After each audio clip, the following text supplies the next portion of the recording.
Hello and welcome to Together We Feel. We are live today here on our @Embracing Layers YouTube channel, and we're so excited to be with you all.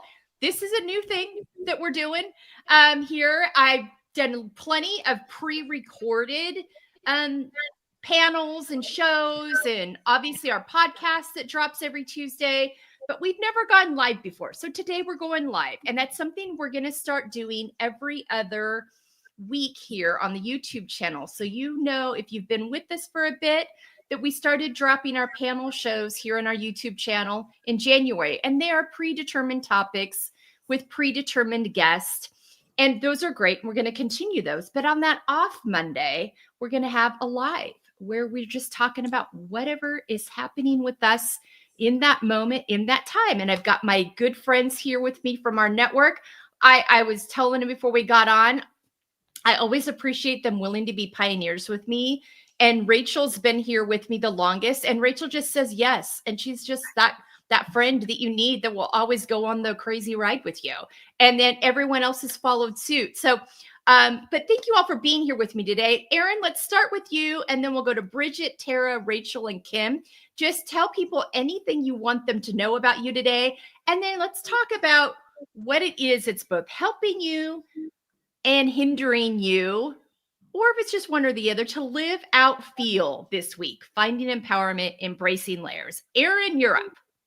I'm up. I get to be first. First pioneers. Yay. My name is Erin Copelan. That's Erin with an E, Copelan, no D. And anything that I talk about, you can find all of my resources at erincopelan.com. I like to keep it very simple. And the topic I'm floating today, I'm in like a healing space right now. I've had some really crazy back pain. And so it's brought up all kinds of stuff. And so that's what I'm going to dive into the group and touch on today as we work through it. Oh my gosh. Okay. Bridget. Hi, everybody. I'm Bridget Belden, and I am a coach that works with women in midlife. Recently relaunching a Substack, so you can find me at Bridget Belden. You can also go to my website, bridgetbelden.com. And I think what I'm really feeling is tapping into and trying to stay out of the river. I call it the river of collective fear with everything that's happening in the world these days. And the practices that I'm utilizing to try to stay up on the bank so I can watch it and help and support without getting sucked under. So that's really what's been present for me. Yeah. And the current's strong with that. So that getting sucked under piece is big. All right. Well, I'll be interested to hear what you've come up with, because I'm kind of in that mode too. Tara. Hi, how is everyone today? It's so good to be here. Thank you for having me, Melissa. And it's so great to be among these very admirable women as well. I'm a nonfiction writer, and I write about inner peace, and I'm on a mission to help other women get to that place of inner peace and fulfillment and developing their greatest potential. So it's a pleasure to be able to write about that, because all I'm here to do is to see how much I could help other women, especially in the day and age that we live in, with a lot of chaos and outside external forces that are beyond our control, like climate change and global disasters and everything like that. So I'm here to be a light, to uplift others, and put my word out there on how people can use various hacks to make their lives better and have a little bit of peace of mind.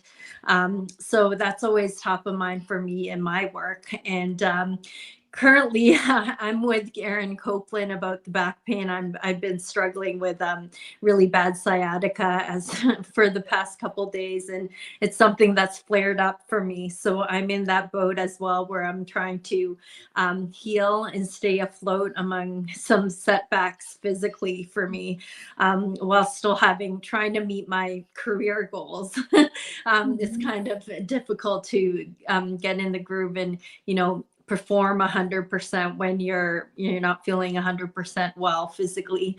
So that's one of the challenges I'm dealing with now. And it helps to know that other people are in that boat, and I'd love to hear what other people are doing.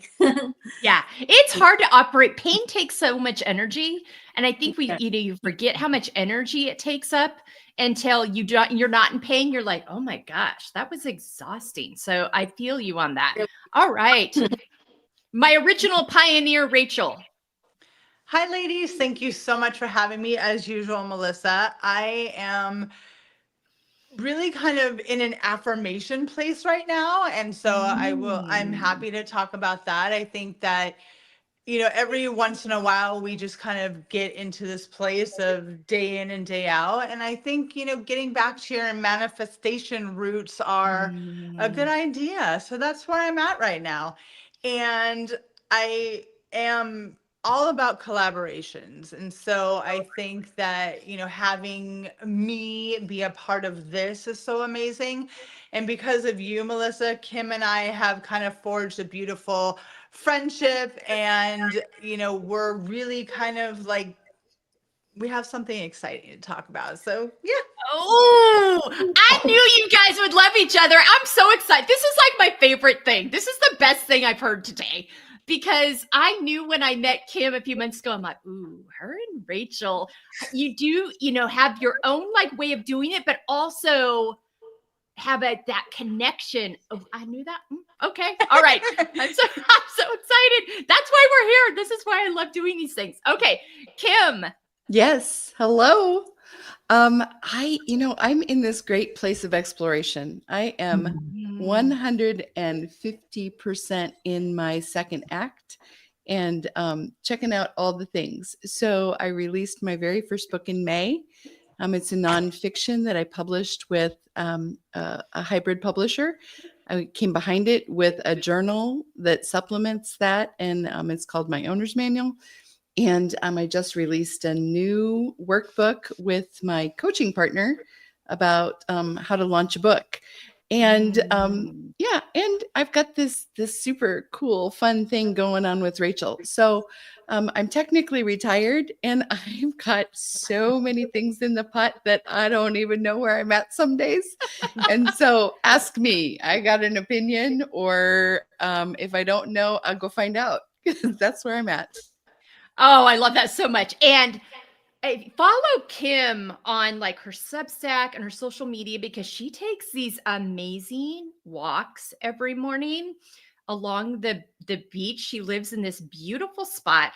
And I'm still like enamored with your Nautilus post from last week. Oh. That is like the coolest thing. Like, I have a collection of shells that surrounds my bathtub that I've collected over the years, and all the different seaside places I've went all over the world.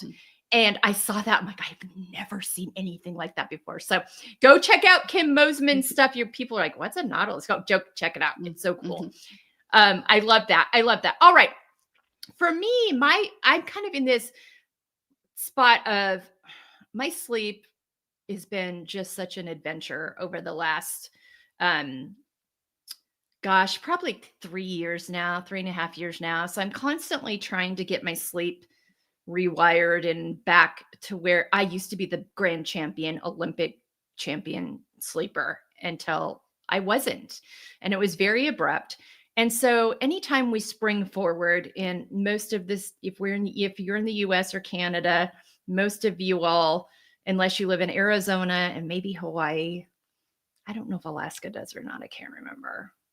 Anyway, you sprung forward last night or 2 nights ago, or whatever the heck it was. I don't even know what day it is. And that always torques with me for about a week. And when I've already have sleep being torqued with. So that's my challenge. My exciting thing is that through tracking some patterns that I started really doing in January, when I worked with our friend Michelle Folan, who's going to be in panel with me next week. She helped me. She is a coach in a program that really helped me get my macros on track, and really helped me to start being mindful of the kinds of things I was putting in my body, when the way I was moving my body and how it was helping me. And through all that, I started tracking using Kim's journal, kind of practices and patterns. And it's helped me to unravel some things that I hadn't put together before. Like that have been like, gosh, I always get sick in February, or gosh, this always happens at this time of year. And through this tracking, I'm like, oh, that happens because I started doing this during the holidays. And then I went into winter and decided it's January and I'm sad. So I'm going to pretend it's the holiday still. And I know, so just continued some patterns that then always lead me to this same place every February. I'm like, I need to be more aware of this so that I can disrupt the pattern. So those are kind of the things I'm like, it really does matter to pay attention and be mindful and present with how you're moving your body, what you're putting into your body, what is your mental and emotional state and what's impacting that, and tracking those things, because it does allow you to see patterns. And now for the first time, I'm 55 years old and I'm figuring out things that are happening in my body that have been happening in my body since I was a kid in some instances that I've just now identified the pattern for. So those are my two things today. But let's get back to Erin. And you and Tara, and then I'll go to Tarek. Y'all have got the back pain. Yuck, yuck, yuck, yuck. And that's just one of those things, you never plan for it. There's never time for it. And it's always disrupts whatever it is you're trying to do. So Erin, talk to me about how you're dealing with this. So it's a funny thing for me because it's a very rare thing for me. I've never had a history of back problems, and I'm a massage therapist. And so I think the last time I got a little twitch in my low back, I went and I got a massage and it went away. It was fine. Yeah. This one's holding on. Oh gosh. And so it has really led me down a path, which all of my work ties in together. So yes, I'm a massage therapist, but I work with caregivers and educating people about the caregiving experience. And so just like this back pain just came on suddenly for me. And it wasn't even like I bent over and went, ooh, like I say suddenly, it was almost a gradual increase. Yeah. And which is so similar to that caregiving experience, because it comes up and you might have to step in for a minute and then all of a sudden it's like your whole life. And so my back has become my whole life right now. Oh my gosh. And it has invited me to really look into the emotional side of it. And I turned to it was my first more spiritual book, was the Louise Hay You Can Heal Your Life book. Mm-hmm. And I turn to that every time I have something funky going on. And the spine is an indicator that you're not feeling supported in life.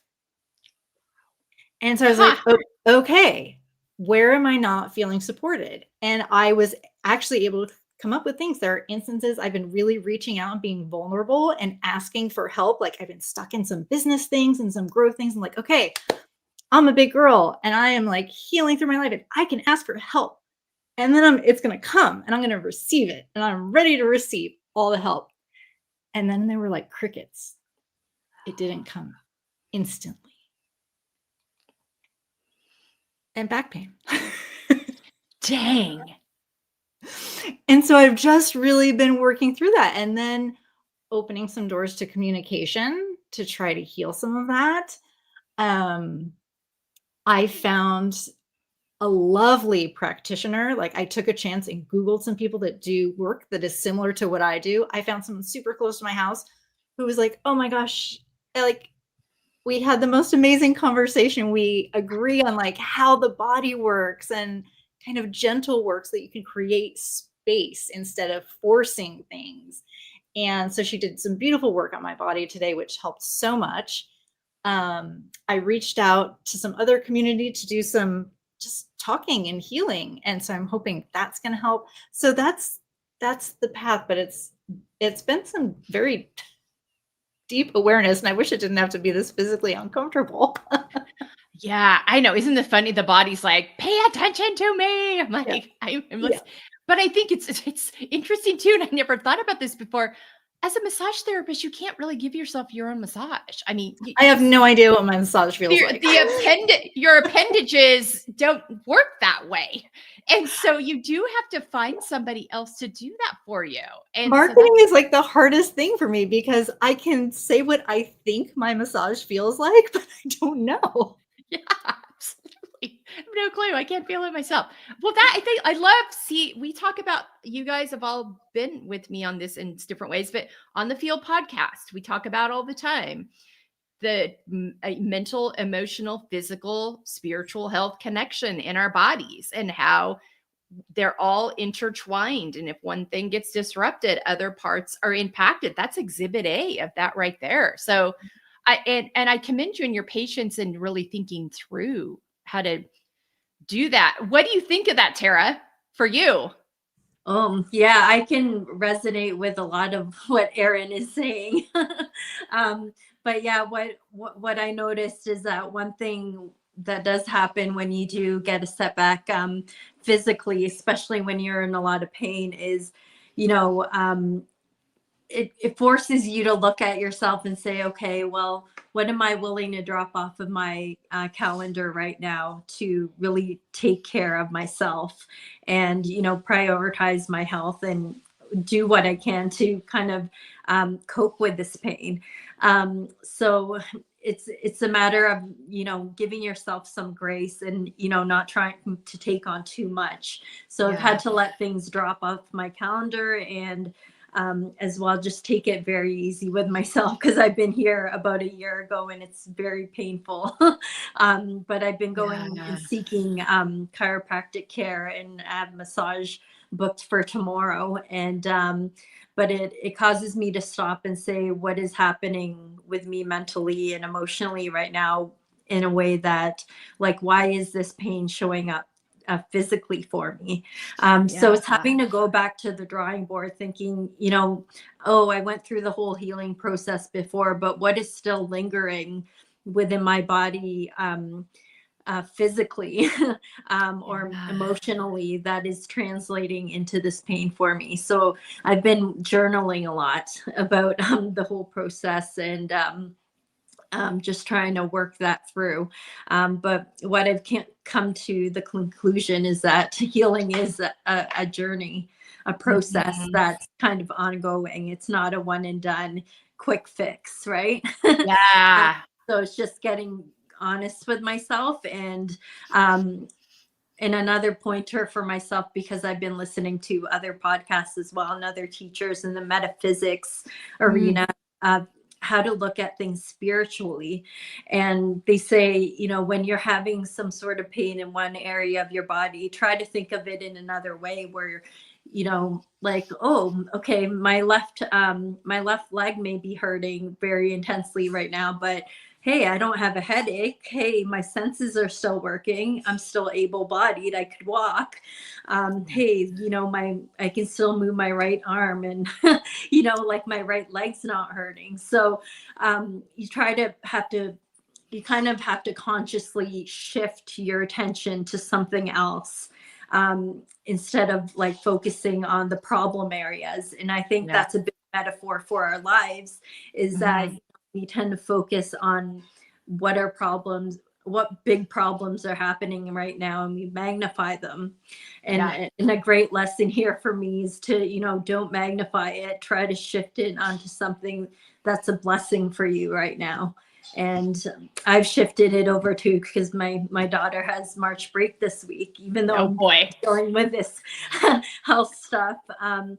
She's here and I get to have quality time with her. My mother is up visiting from the States. So we get to have family time together this week. So look on the bright side instead of, complaining about this pain. It's a huge mental shift for me. And I encourage anyone who's going through any sort of pain, try to look at it from a different perspective.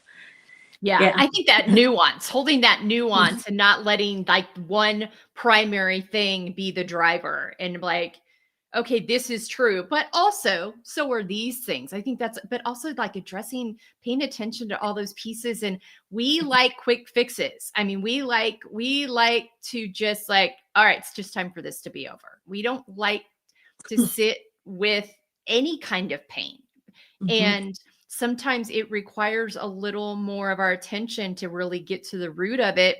And it's also just a good reminder to slow down, and be really intentional with our time and what is actually necessary versus what can wait. And what, nothing's in here is, in this space here is more important than my health. And if my health isn't right, it's going to be impossible for me to show up as my fullest, most authentic, freshest self. So yeah, but it's hard because we get going and we get hard charging. And like I said, we like those quick fixes. Yes.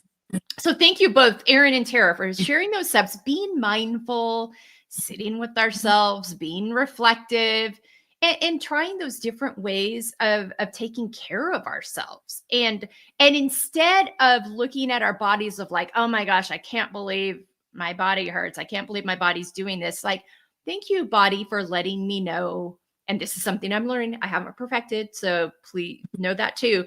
But thank you, body, for letting me know something needs my attention. Thank you for serving me. And thank you for alerting me.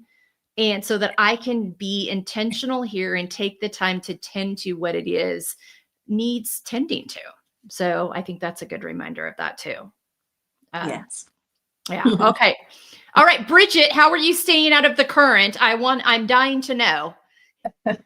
Well, it's funny that Tara, you mentioned the cultivating inner peace, because that's one of the things, in my coaching world, when I work with women in midlife, I really focus on how to drop in, listen to your intuition, start paying attention to the little voice inside your head that we have done such a good job of drowning out with all the things that we're taking care of, whether you have kids or not. It's the family. And then you enter into this midlife world where, you've got hormonal stuff happening. Maybe you've got kids leaving the nest. You might be contemplating retirement. You might, like I do, have a spouse who is contemplating retirement, which I'm a little bit terrified of.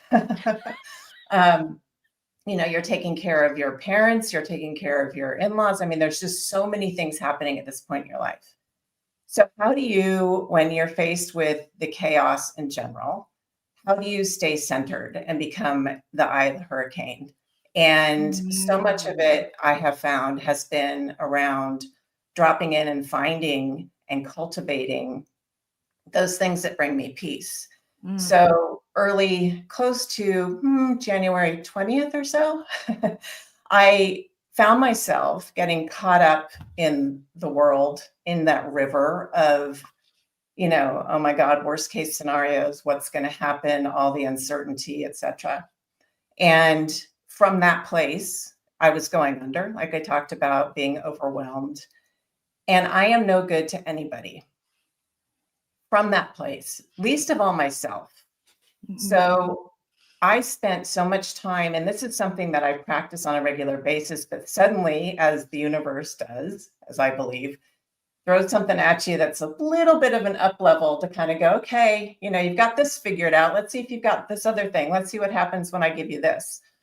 And it was a practice for me to really understand how to activate that in the midst of all of this fear. And for a while, for the first couple of weeks, I found myself slipping back. I would reach for the shore. I just have this visual in my mind, reach for the shore. And it's like I was grasping at the side of the muddy bank and I couldn't quite get out. And finally, when I would start to feel that feeling, I would be like, okay, I would pause and I would say, what is it that I need right now? And I kind of have this list of things that for me really give me peace. And so one of them is painting. I put on some music, going for a walk, being in nature, looking at the birds, like all of these things, exercise, etc., that I can go to kind of as my menu of what is it that I can do for myself right now. And I just would hit that every time because it was almost like a every other minute thing. It was really, really intense. And so I found that over time, being able to identify those things and then be able to cultivate them. So it's a practice, right? And then it's about protecting those things. So the structures that you put into place, that I put into place to protect those activities that bring me peace, are things like boundaries, prioritizing myself, saying no to things that don't feed my soul or that don't serve me in a way that I need to be served in that moment. And all of those things. And it doesn't mean, that when somebody calls you, like your daughter, my daughter lives in Brooklyn, upset about something, that it allows me to be there for her so that I can be steady in the middle of that chaos and be able to offer her a lifeline. And so I found that little by little, I found myself climbing up and getting more and more steady on that bank. And there's still moments, but having that, and I'd love to hear what Tara has to say about this, but having that, really that kind of I don't want to call it a self-care menu because that sounds a little bit, but it's really those things that I've identified because it's different for everybody, right? Connection is really important to me. So connecting with friends, whether it's texting or calling. I've started playing Mahjong, which for me is totally out of my wheelhouse. And you won. I know. Yay, I became a gamer. Okay, check out Bridget's Substack for more on that.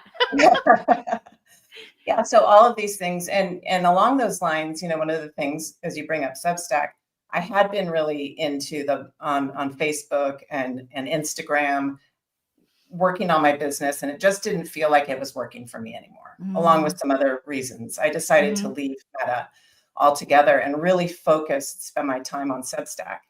And I found that when I lean in, just like you're doing, leaning into this panel, when I lean into the things that feel like they have energy for me, Substack feels like it has energy for me. Doing lives on Substack feels like it has energy. My blog that I was doing for the last 3 years, every single Monday, which I still can't believe, suddenly didn't feel like it was giving me energy. It felt like a chore. It felt hard. So paying attention to that and leaning into those areas that give me energy, all of that has allowed me to really kind of shore myself up and just make me feel like I am able to witness the chaos without getting sucked in and up and out into it. Yeah. Yeah. Tara, we're going to give you a chance to respond to that in a minute. I think that is I used to be somebody who I took on all the emotions of everybody that I cared about, and I carried them. And I think that's a lot of the same thing, is learning to be present, but not be overcome. Be in the moment, be present, but not take on the burden of it all, and having practices in place that help you to do that. So hold your thought on that, Tara. Rachel, back to you. Affirmations piece. I love this about you so much. You're really good at this. When you were on the panel with this in January, talking about, getting back to those boards of just getting these things listed and being really intentional and having them in front of you. So talk to me about that. Also, spring forward, man. People are going to be calling you to clean up their closets. I've already set a date with Rachel. I'm like, meet you in my closet on FaceTime on this date. It is time. But yeah, talk to us about the affirmation. Say more about that. Well, I think that it's so interesting that some people really value affirmations and some people don't. I think that I look at it more as a message that I need to hear at the right time. If it comes in a quote or it comes on Instagram in an affirmation form, then so be it. And I also love to pay that forward and share those. So sometimes my stories are just full of things that maybe someone needs to hear today. And so I definitely feel like sharing positivity and sharing good energy and sharing uplifting things is who I am and what I like to do. And I think that there are people out there that need to hear those things. Yeah. But I also know that when I get in my own way, and I start to feel overwhelmed, or I start to feel like, oh my goodness, I didn't make the right choice, or why isn't my business picking up? All the things as entrepreneurs that we tell ourselves on a daily basis. Mhm. I think sometimes just hearing a few simple words or looking at a few simple sentences can bring you back. Like, I can do this. I can do this. And my favorite one in the whole world, and I love to tell women this one, because whatever is meant for you, whatever is meant for me will never pass you by. I think we worry so much Mhm. that what if this isn't going to work out, or what if that's, or what if I don't, what if that, and instead of just knowing that everything that is meant for me to experience in this life is going to find me. It may not be today. Like Erin was saying, it might not be right this exact second, but it will come. And for me, that has brought such a clarity and a peaceful feeling that I can kind of get out of my head a lot quicker than I used to be able to.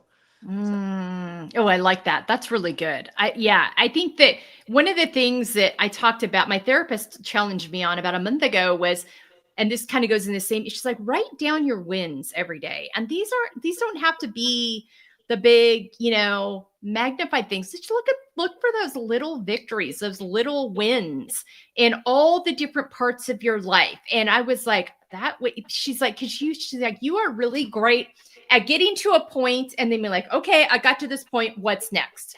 And you don't, and which is fine. But also within that, recognize the wins that have happened instead of just moving forward to that next thing.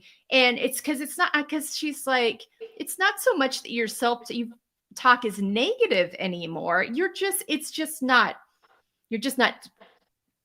owning the wins in the moment. You're just moving to that next thing. And so I think those things are really good reminders, especially when we're, trying to build something or create something or trying new things, and being patient. And I love what you said about those things that are meant for you will find you. And I think that is a lesson that comes in time. I think that's something that's really hard to understand until you've lived enough of a life where you've like, I have got so many manifestations of this that I can point to. And so many times they don't come when we're looking for them. They come when we're ready. And we might not be ready when we think we're ready. So trusting that as well. But I love that so much. And which really segues nicely into Kim.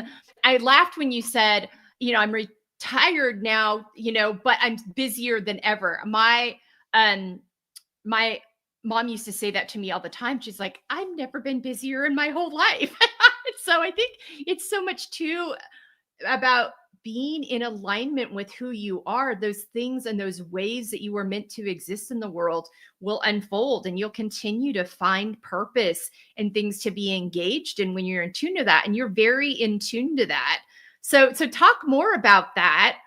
And I'd love if it's not time to say what you and Rachel are up to, that's fine. But if you want to give us a clue, that's fine too. Okay. I just really, my book, Reflections of Joy, the subtitle is Learning to When You See While Becoming the One You're Meant to Be. Mm-hmm. And in my work career, before I retired, I owned a gym, and I spent my life walking into my place of work, knowing that all day long I was going to have to lift other people up. And people came into the gym for a purpose. I had what I call a challenge gym. So people would start, maybe they were unhappy, or maybe they had a wedding coming up or whatever. So everyone started together, and we'd take a picture and we'd work out together and we'd learn how to eat. And then there'd be a picture at the end and there'd be a winner, right? Yeah. So there was a very definite start and stop, and thankfully many people continued on, but I spent 9 weeks on repeat, like taking someone new who hated themselves and lifting them up to feel good about themselves. And I discovered that was my God-given skill, is seeing the good underneath the yuck, right? And in my book, I open it up with a story about bruised and bumpy and worm-holed apples and all the good that's inside of them. And I feel like that was just the beginning. But now I don't have a job and I don't have a gym and my kids are grown and I get to spoil my grandkids. And so the world is mine now. And just to Bridget's, point of view, this stage of life is so amazing. But I feel like so many women are stuck in a rut and they don't realize how beautiful midlife can be. Yeah. And, I wrote the book and I had no intention of doing anything else. And I stumbled into something, but we have to be open to receive it. To Rachel's point, we have to be open to receive the good things that are dropped into our space. And I believe in God and I believe he drops things in my way. Other people might believe that whatever, but allow yourself to stumble on it, right? Allow yourself to stumble and to stop and pause and consider what if I go down this venture, or what if I write another book, or what if I start coaching? There's nothing better for me than linking arms with a woman who's hesitant about something that I'm good at and watching her grow and learn and thrive, right? Yeah. And all of us, as I look at the whole screen, every woman here has something to teach another woman. So why not reach out and do those things? So Rachel and Rachel, you're not paused, right? Okay, unpause. Rachel and I met on thanks to Melissa, and we just started chatting. And I've always had this dream to do a podcast, and I didn't know what for or why or whatever, but as I sit in my space and I think about what next, I thought about Rachel, because we really are very similar creatures with our own flavor, right? I mean, like we might both be ice cream, but I'm chocolate and she's vanilla, or whatever the case may be. But we're so aligned in our belief that every woman is beautiful and every woman has potential and every woman just has to share the good with another woman to bring her along for the party. And so we've got something planned. Go ahead, Rachel. You jump in. Well, sorry. Kim, that's Kim. Yeah. So she invited me to do a podcast with her. But the point was, because we both do have that story of, going through hating your body your whole life and the ups and downs. And when you have that epiphany, there's no way that I'm going through this or experiencing this alone, which was my motivation to write my book. And we've talked about that it's almost like this dirty little secret that women are not allowed to talk about and are so ingrained to believe certain things, even at our age and older and younger, that the myths of your body image and your body shape and all of the things body have been shoved down our throats. So we're going to do our best to dismantle that. And I really hope that women respond to it, because I think that we plan on doing it in a way that's real, but also to bringing our personality in it, because we want it to be fun. We want people to laugh along with us and cry along with us. And so if we are our authentic selves, which I think is impossible not to be, that people will respond. So I'm hoping that it takes off, but we're at least going to try. I love that so much. I can't wait. I can't wait to share this. I can't wait to feature you. I can't wait to bring you back and have you talk about it. Oh my gosh, this is so good. And I love it when I bring people together and it works. Yay. Matchmaker. Oh my gosh. Yes. I mean, this is like I was looking for. There it is. That's my favorite thing, though. This is because it's just that way of continuing these conversations. And you all hear me talk about it all the time. We've got to take the stigmas off these things. We've got to bring them to the forefront. We've got to create safe spaces for women to know they're not alone in these areas, in these subject matters, in all these places. We need to give them places to just have resources and just like, oh, they get me. I'm not alone in this. Oh, they have that experience too. Oh, it wasn't just me that received that message. I mean, there's just so much power in that. And so I love, and we all do that in our own way. And this is just another manifestation of that. It's just a continuation of that journey that both of you have already been on. And it's just a continual manifestation. And again, it's that more voices in the conversation, creating more spaces for women to be seen and heard. I mean, it's just such a beautiful thing. I love that so much. Oh, so exciting. Okay, more to come on that. Back to Tara, because Bridget wanted to hear from you. And then Erin, I'm going to get back to you and give you a chance. We're going to move around the group to give each of you a chance to comment on something that stuck out to you, to ask another panelist a question, those kinds of things. But Tara, what do you have for Bridget? Yes, and I love everything Bridget had mentioned, because I had struggled with the same things and on my journey of, doing research about inner peace and trying to find ways we could stay sane in this crazy world, right? And there's just so many external forces that are beyond our control. And you had mentioned, you stick with things that energize you. And I think that is a great indicator of tapping into your intuition and inner voice. If there's something that keeps closing, a door keeps closing on a certain project that you're working on, some people tend to resist that and try to open it up again, but maybe the universe is telling you something that you should be moving on to trying on a new path, right? It can't hurt to go on multiple paths at once and to let the door shut to things that are no longer serving you or working for you. So I'm highly supportive of that, and that's a great way to stay in tune with your spiritual side as well.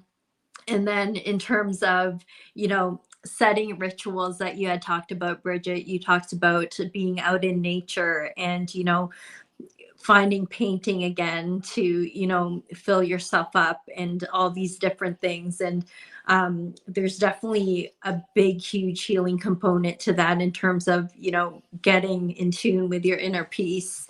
Because when we kind of strive off path and don't do our daily rituals to keep us sane, we kind of feel like our world could be falling apart in certain ways with different things that are happening in our relationships or around the world. And there's a lot of uncertainty going on. So the way to stay grounded in that way is just, maintain that connection with people that you have a close connection with.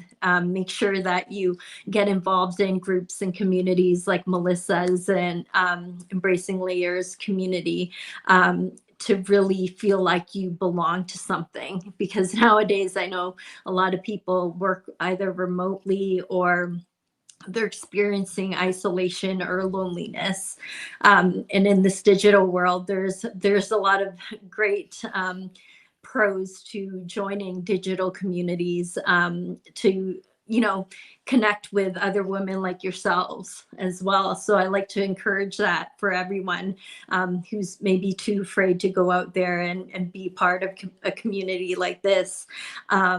You can really find your support in different podcasts. And Rachel and Kim, I know that, podcasts like yours, like hearing from other women talk about their stories, like that's another door and an opportunity to not only help people on an individual scale, but I think collectively as a whole, we can really make more change in this world if we share our stories and be vulnerable with what's happening in our lives and to the people around us as well. So that's just my little blurb on that. But just, I want to encourage everyone with what Bridget had mentioned. You talked about just being a witness to the things that you're going through. And life isn't easy. And sometimes when you can switch to the mode of just being a witness of what difficulty or challenges you're going through, sometimes that kind of puts you in a different space of, you'll make it through this. Like you won't break. So, you know, get to that place of higher consciousness whenever you're struggling through something. And there's always going to be something that pulls you through. Look for those universal signs in the universe, because there's always something, some sort of breadcrumbs or signals and signposts that'll tell you which way to go in your life if you're trying to find the answer to something. So that's just my little wisdom there. I love that, Tara. Thank you so much. And breadcrumbs I love the breadcrumbs analogy, because I think sometimes, and it's that awareness and reminder to stay present and curious. You know, I think it's all involves all those things. Thank you so much. So good. So good. All right. Erin, anything that popped up for you? Also, this is totally off the cuff, but it's live and we can talk about anything. Erin had this beautiful like manifestation of butterflies in her backyard over the last couple of months. Erin's in Florida and the butterflies decided to join her in her yard. And it's like, it had so many metaphors with it as I tracked this with you. It was like, wow.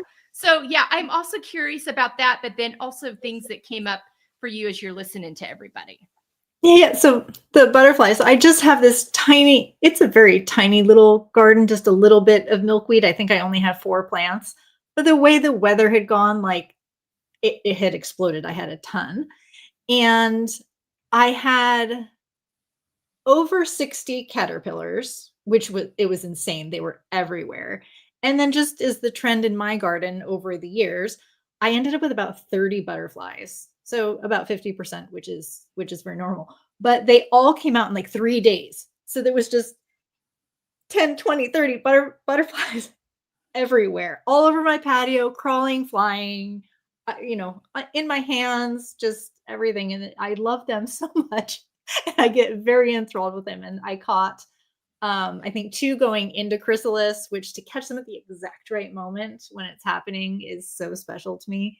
And I got 2 or 3 coming out of their chrysalis and emerging and wings dropping. And it's really beautiful. So it's fun. And I don't put a lot, especially live, on my social medias, but those, whenever I catch them, I'm like, live, I want everybody to see it with me. Everybody see the butterflies. So I love it.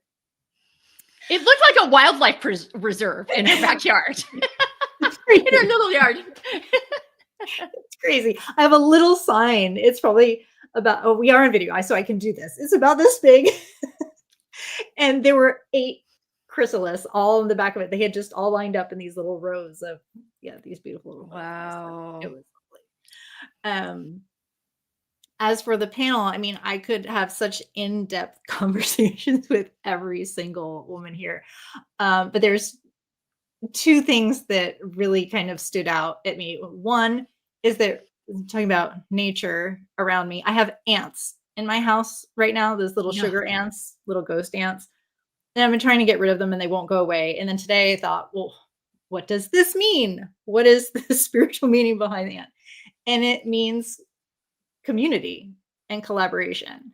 And so then I got so excited to hear about Rachel and Kim's thing, I'm like, it's the ants. The ants were telling me there's all this. And I was so excited to be here. I'm like, no, I get to be on this beautiful panel. And I have so much fun every time Melissa invites me to join a panel and with these beautiful ladies. So that is the first thing. And the second, I think we all touched on this a little bit, but with all of the noise that's out there right now, and I'm like you, Melissa, I can take on everybody's feelings about everything. So when I go into a room and people are very rageful and charged, it's hard for me to stay in alignment. Mm-hmm. And so I have really resolved myself to understanding that I cannot control anybody else's reactions and their responses and their feelings. And those are theirs to have. That is their truth. And what I can do is control how I show up and how I am of service, because I firmly believe if I show up as my best self in service, then I can help lift other people and hopefully it will trickle everywhere. It will trickle up, Yeah. it will trickle down, it will go down the river, it will go upstream, it will lead to the oceans, it will go everywhere. And so me being in service is that magic. And I think that's what everybody on this panel is doing, is working to be in service to lift the greater good. And I think that's the very, very best that we can do. Yeah. Yeah. That humanity piece and just showing up as our best, most authentic, healthiest selves.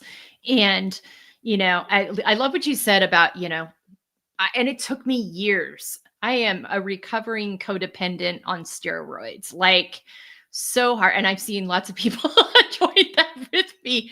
And so it just, that understanding and really being able to release and hold that I'm responsible for me and how I show up and how I care for me and how I take care of me and how I feel and all of those things.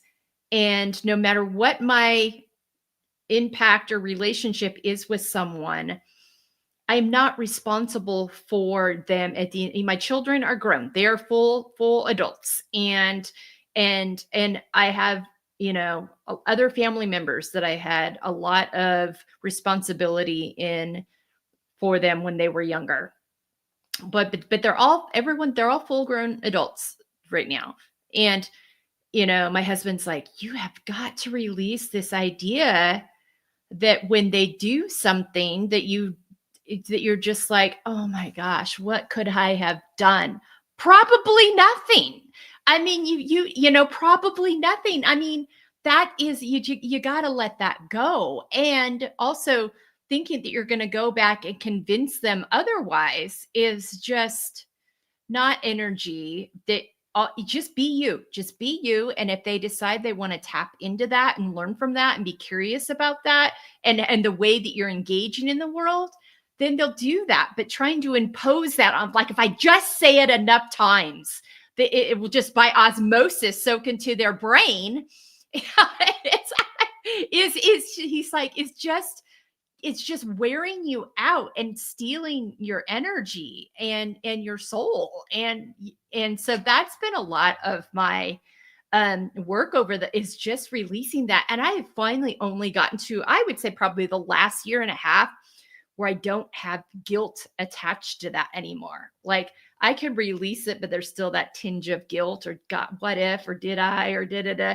I've only just gotten to that spot now where I don't have that for the most part. So yeah, I think that's a very real thing. And as I watch everyone nod about that, so many of us nod about that, I think that's not an uncommon experience for women because of how we show up in the world, because of the expectations that are out there culturally for us and how we show up in the world, and what we kind of have to dismantle and decide is actually healthy and authentic for us versus what's not. And so much of that. So yeah. Melissa, can I jump in here? Yeah, Kim, go ahead. Kim's been nodding her head vigorously. I'm telling you, I have so much to say. And you know, like, I raised boys, and I think I did everything by just the way I should. I loved them, and I taught them, and I you know, I mean, like, I set them free. I did all the things, right? I taught them to be independent. And yet I'm going through the same things that you're talking about. And I have to tell you, this is where my journaling practice came into place. I mean, heaven help the person who finds my stash when I die, because everything that I really, truly think about life and faith and politics and my kids is in there, right? Okay, it's all in there. And so for me, this practice that I put into place every morning, I wake up and I, you know, I make myself a cup of coffee and I sit down and I write and I pour it all out, everything that I stew on, and it's all there. But then I can move forward in my day and make a difference without holding a grudge or without second guessing myself, because I've worked it all out in the pages. And it's just, I think, you know, kudos to all of us who are either going through therapy or finding our own through exercise or journaling or whatever it is. But I mean, heaven help the woman who tries to hold everybody else's house together, right? Because it just doesn't work. Except Rachel can clean it up. Yeah, exactly. She can put the things in place. But she's going to ask you to throw a lot away. That's just it. So I purge every morning. I think we're a perfect partner. We're perfect partners because I'm already purging all of this stuff every morning just so I can move forward and be my best self throughout the day. So anyway, yeah. I was so excited to hear you all talk about giving this up and just moving forward without the weight of the world on your back. So yeah. Thank you for that, Kim. And I think, that having that place to release it and let it go and give it air. Because I think so many times we're like, we judge ourselves on these things that we're thinking and we don't give it the air to breathe. They just release it and it'll be what it'll be, but you're not carrying it anymore. And it doesn't become this ruminating thing that's circling around in your brain, but having that place to release it. I know, I hear you. You should see, I've laughed when you said the piles. I have piles of journals from the last 5 to 10 years just on a bookcase. And my only saving grace is that I have terrible handwriting. I am not like, it's the flip flop. Like my husband has the better handwriting and I have the crappy handwriting. And normally so many times it's reversed now. And he to this day, he's like, how do you even read that? How do you even know what you said? I'm like, well, I don't always necessarily need to know what I said. I just needed to let it go. He's like, oh, God, whatever. But anyway, so that's my only saving grace is they won't be able to read it. But I hear you. I wholeheartedly hear you on that. So good. Okay. Bridget, anything that you've heard here in addition that you'd like to comment on, ask about? I think overall, we're all saying very similar things coming from different perspectives, which is what I love about this kind of conversation. And for any woman who's out there watching this, who's going, oh my gosh, I don't know where to start. Start from the place of understanding that we have been taught how we are supposed to show up, what makes a good mom, what makes a good girl, all the things you're supposed to do. We spent so much of our lives taking care of and doing for other people that when you hit this point where all of a sudden, if you're a mom, your kids don't need you anymore, for example, well, that never happens, but let's say they move out of the house, you're not quite as actively involved. All of a sudden it can feel like, oh my God, I don't know who I am anymore. Who am I beyond this mom? Who am I beyond the CEO? Who am I beyond wife? And I would say that summing up what everybody said here in terms of what I heard was getting curious with yourself, paying attention to those things that light you up. It's a process. Give yourself time to hear and listen and think about things that you've been spending the last several decades without giving yourself time to process much of anything other than how am I going to get to the next thing? Somebody brought up, and I'm sorry that I can't remember who it was, but I was reminded of liminal space when you're that in-between place, where you're not quite where you think you should be or want to be, and yet you've left where you were, and it can be really, really uncomfortable. And I can say that is where the magic happens, is when you just embrace that and you explore that and you get curious with that and you do the things and you experiment, and that's when things start to unfold. Yeah. I love that liminal space, but I think it's being honestly brave enough to go there because we like comfort. And we're like, oh, that just doesn't, and so we'll stay in a comfortable space, but that comfortable space allows us to become stagnant and sometimes complicit. And sometimes, it doesn't allow us to stay curious and continue to move forward and see what else the world has for us and what else we're meant to show up in. Yes. And that common thread of growth and how important growth is, and the chrysalis that you're talking about, Erin, the butterflies. Like, you can't have growth when you're sitting in comfort. It just doesn't happen. And that might sound terrifying. And at the same time, it is the most, what Kim was saying about midlife being, this is not a crisis. This is a transformation. This is Yeah. incredible opportunity to discover who you are and what you're about and how you want to show up in this world. And it's exciting when you embrace it like that. Yeah.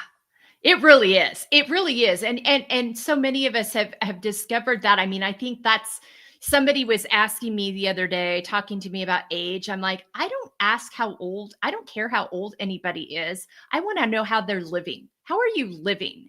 Because I have talked to 83-year-old women that are living way better than some people I know in their 30s and 40s. How are you living? I mean, and how are you embracing the moment you're in? That says to me so much about what I want to know and learn about you. But yeah, comfort is the antithesis of growth and curiosity. It just really is. And so, being mindful of that too, and reviewing. I mean, that's why I use the framework I do in this network is, go back to, every few months, ask yourself, are my values and my why still aligned with my calendar? And, are my healthy boundaries and my expectations, are they all in alignment? How am I showing up unapologetically, or have I fallen into some old habits? Am I paying attention to that nagging pain in my shoulder blade? Or am I not realizing that maybe I've got some tension and things that I need to work through to kind of see that mind body connection piece? I mean, it's just, and noticing too, when we start showing up grumpy and irritable in our relationships, it's like, time to take a step back. I need to take some time to recharge and refill. I'm not addressing those things. I'm not taking care of myself in a way that allows me to show up the way that I want to, and that I want other people to remember, about me and how I showed up too. So whenever someone says to me, I don't have time to take care of myself, I'm like, let's look at your calendar. Let's make a shift here. And then, and let's remind ourselves of how we want to remember that we showed up and want people to remember that time with us. So thank you for all of that. So good, Bridget. Okay. Rachel, how about you? Anything stick out to you that you'd like to comment on or ask about? I love these panels. I think that to hear somebody's different perspective, even if it is aligned with what you believe, it's nice to hear how people approach it, because there's no cookie cutter way to your healing.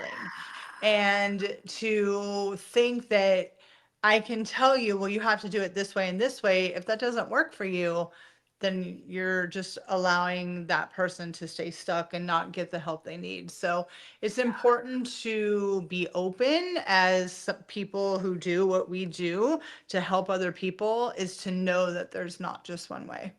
Yeah.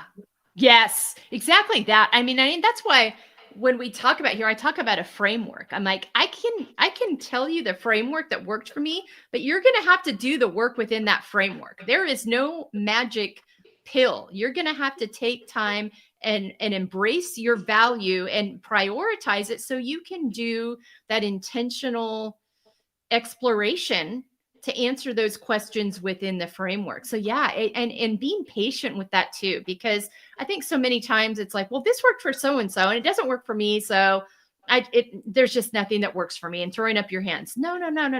Continue to be curious. Continue. What nourishes me? Oh, that doesn't nourish me anymore. Okay. What nourishes me now? Because again, giving room for the change, we change so much and we don't always reassess when we've changed and we're in these new seasons. Tara, anything else that you'd like to ask anybody, or anything that stuck out to you that you'd like to comment on? Yes, I actually liked Rachel's quote about that affirmation where you spoke about what's meant for you will never, how does it go again? Will never pass you by. I've heard it before, but have you seen that? Have any of you seen that happen a lot of times in your life, where you can kind of highlight or remember, oh yeah, I've been there before. I'll get there again with this next goal or next dream that I want to achieve. So I just like to hear what you think about that quote, because I found that very inspiring, and I think I could use it in different things that I'm currently pursuing. Rachel, go ahead. So can you just ask me again the question you want me to answer? I'm sorry. Oh, yes. Like, can you think of some examples of how that applied to certain things you were trying to accomplish in your life that kind of just landed on your lap, and what that looked like? Of course. The perfect example is, I really thought that my mission in life was to dismantle diet culture.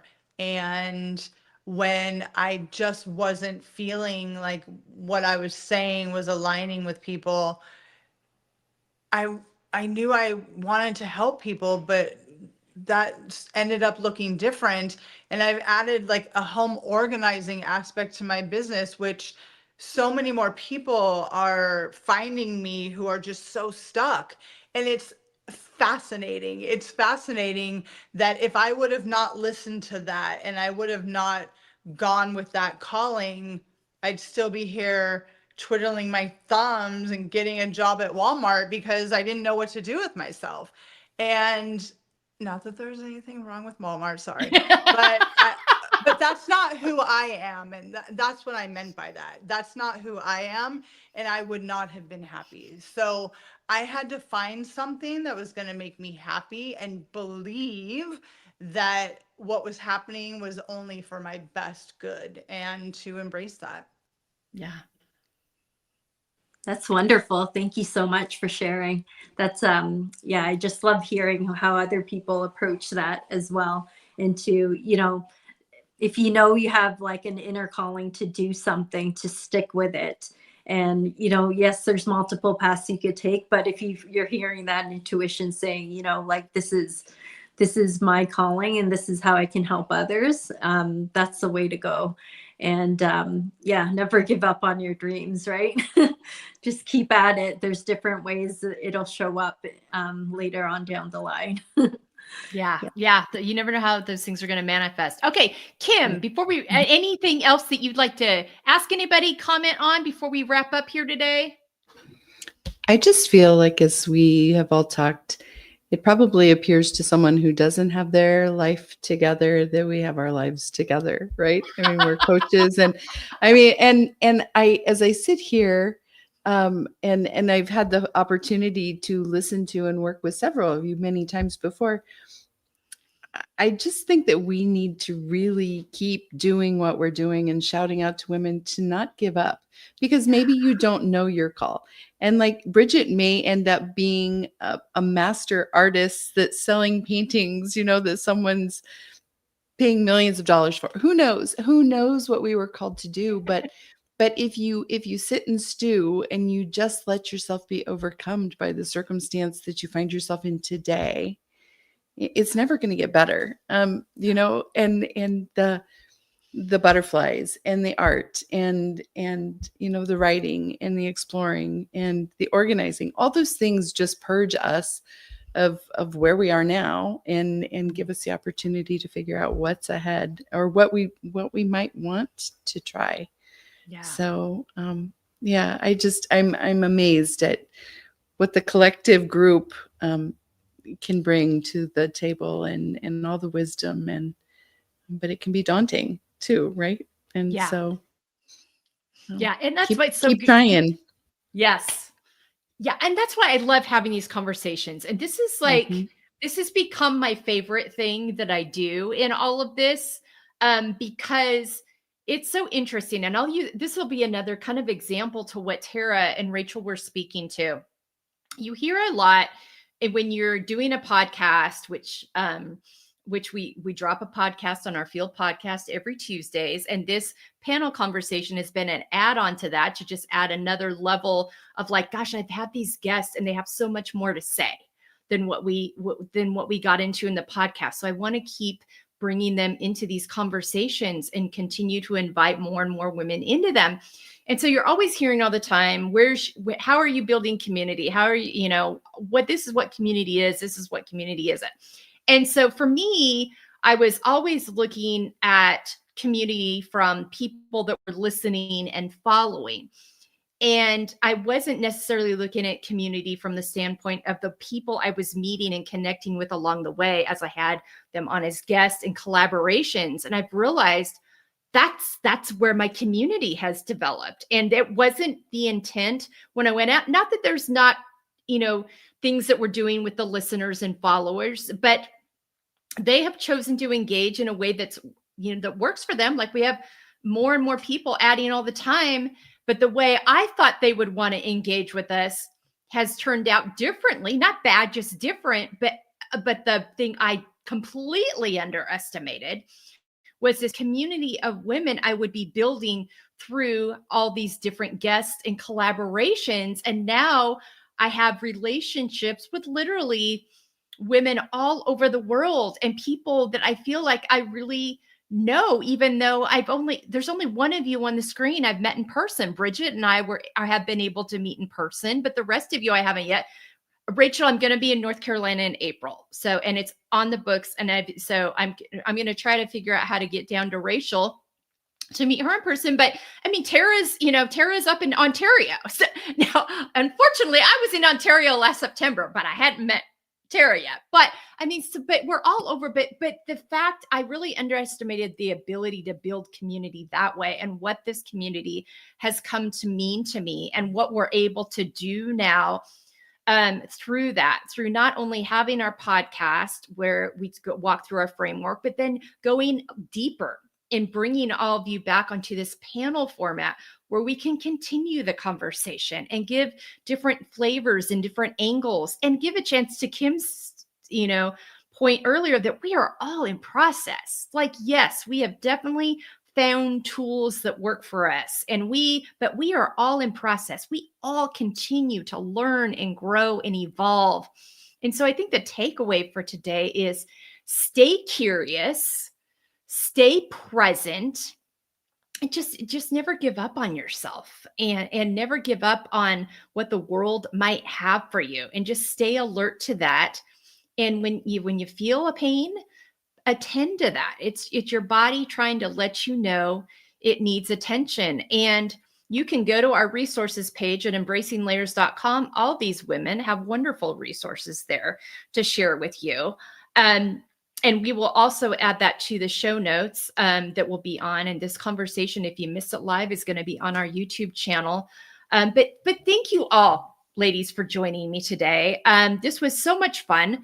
We're going to continue to grow this and expand this. My hope is, as I figure out how lives work, this is all part of the technology growth, that I will then be able to, as our panelists come on, they will be able to attach this to their platforms as well. So it won't just be live on our YouTube channel. It'll be live on their channels that they select as well. And that'll be a way that we can get the word out even more and broader. So that's to come. But yeah, just final thoughts for today. Just stay curious. Know there's resources here for you. Know that we all have those day-to-day things that we're dealing with, and that we're here to support each other and prop each other up and let each other know that we're there and that we've got an ear to listen and you've got a journal to write it all out in and all those things that and then there's ways to keep moving forward. That's something my father-in-law used to always say to us, God rest his soul, is just keep moving forward, keep being curious, keep believing in yourself.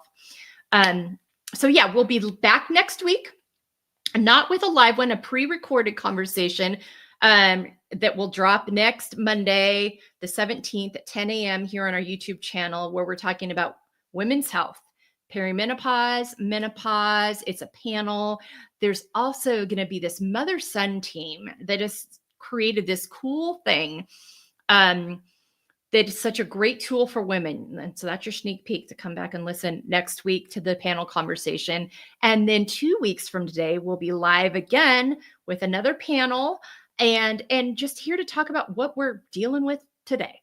And well, I hope you can join us and add your questions. Like I said, thanks for your patience as we figure out all the logistics of how lives work.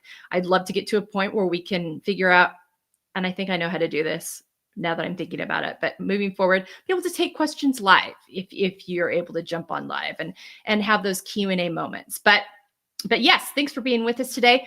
New episode of the Feel Podcast drops tomorrow, so check that out. We've got a new guest and a new friend from our good friends at Podmatch to share with you. But ladies, thank you so much. Any last words for anybody before we send off today? We good? All right. Thank you. Yes. Thank you You all. are all amazing. Thank you. I enjoyed listening to all of you, what you had to say. So it was great being here. Thank you, dear. Melissa. Absolutely. Always. Thank you all. Thank you all for coming along this ride with me. All right. Take care, everybody. Have a great week. You too. Bye. Bye.